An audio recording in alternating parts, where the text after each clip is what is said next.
Thank you, Mr. Chairman, and as I'm sure you can assume, we see this a little bit differently.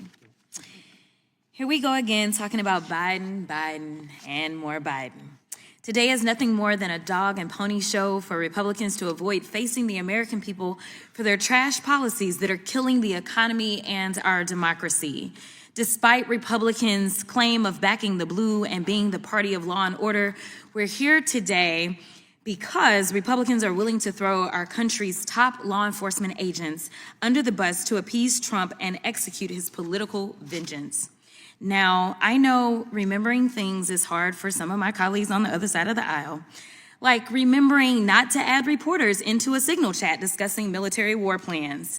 But let me remind my colleagues that it was Trump who decided to store national secrets and classified documents next to his oversized bathtub and toilet at Mar-a-Lago. It was Trump who took the documents out of the boxes and shared them with his guests. It was Trump who told his staff to move the boxes when the FBI was coming. And it was Trump who appointed Director Christopher Wray as head of the FBI, the same director that allowed the investigation to move forward.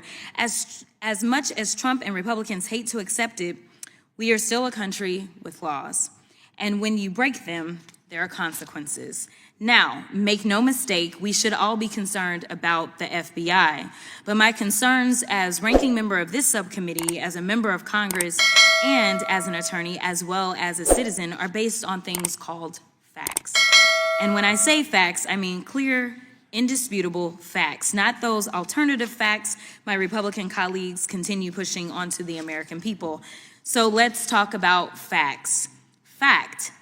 Even prior to being confirmed by the Senate, Kash Patel was directing officials within the FBI to fire members within the Bureau simply because they worked on the lawful investigations into Trump. Fact, Patel failed to disclose his previous work and financial ties with the country of Qatar, a country that, had you had read the Mazars report, released last year by the House Oversight Committee, you would know paid close to $500,000 to Trump while he was president of the United States. Unsurprisingly, the FBI's Foreign Influence Task Force was recently disbanded, and the DOJ also cut back on its Foreign Agents Registration Act enforcement. Our enemies are jumping up and down now that we're doing their work for them.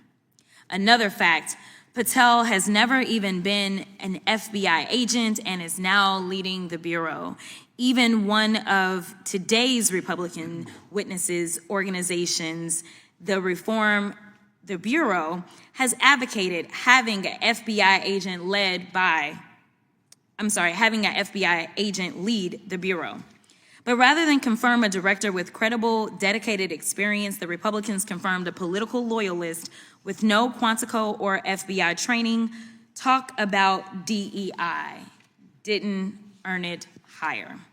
Another fact, Patel, who rails against telework, what he calls lazy agents, was working part-time in and out of Las Vegas, commuting back and forth between there and DC, while also living in the home of a GOP mega donor.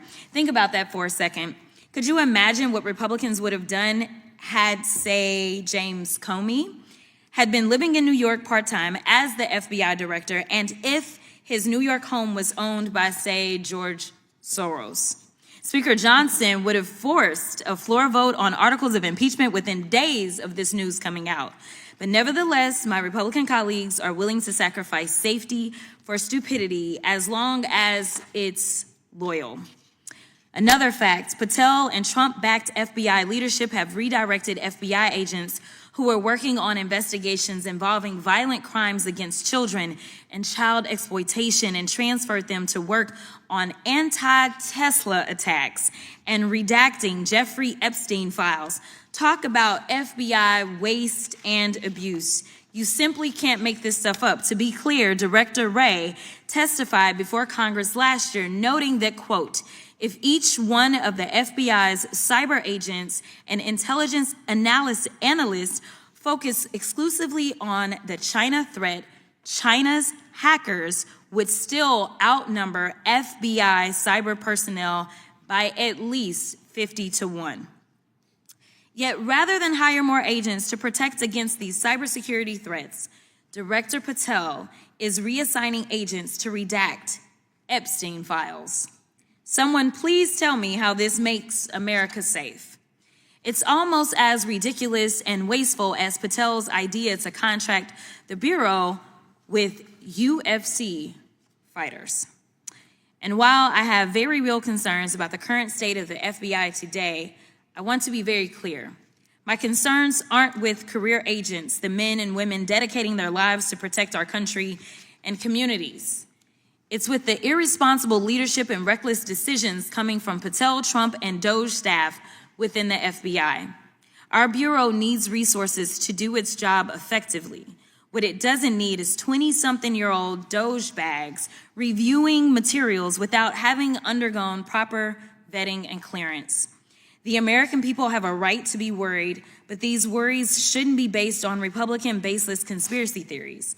Our country is already on a dangerous path, pushing closer to causing irreparable harm. Republican members need to wake up and put Trump loyalties aside to engage in real oversight of the current FBI before it's too late. Congress deserves it. The brave men and women at the Bureau deserve it, and the American people deserve it. I want to add one more point. As a civil rights attorney, I have had to sue law enforcement. There have been times that I can truly say that law enforcement has crossed the line.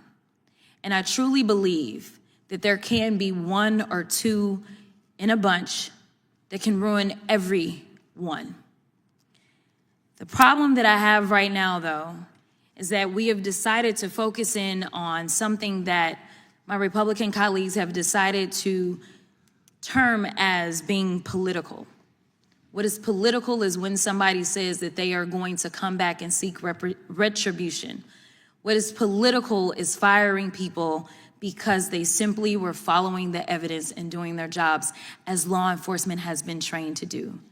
And ultimately, regardless of whether or not anyone believes that it was right to indict the president, not once, not twice, not three, but 4 times he was indicted, ultimately, each of you knows enough to know that at the end of the day, it is citizens that sit on a grand jury that are the ones that decide whether or not evidence exists to go forward with an indictment. And ultimately, when this president was convicted by a jury on the state level, it was a jury of his peers. And so I want to say thank you so much for your time. Thank you so much for your commitment. And thank you so much for the testimony that you will provide. With that, I will yield back.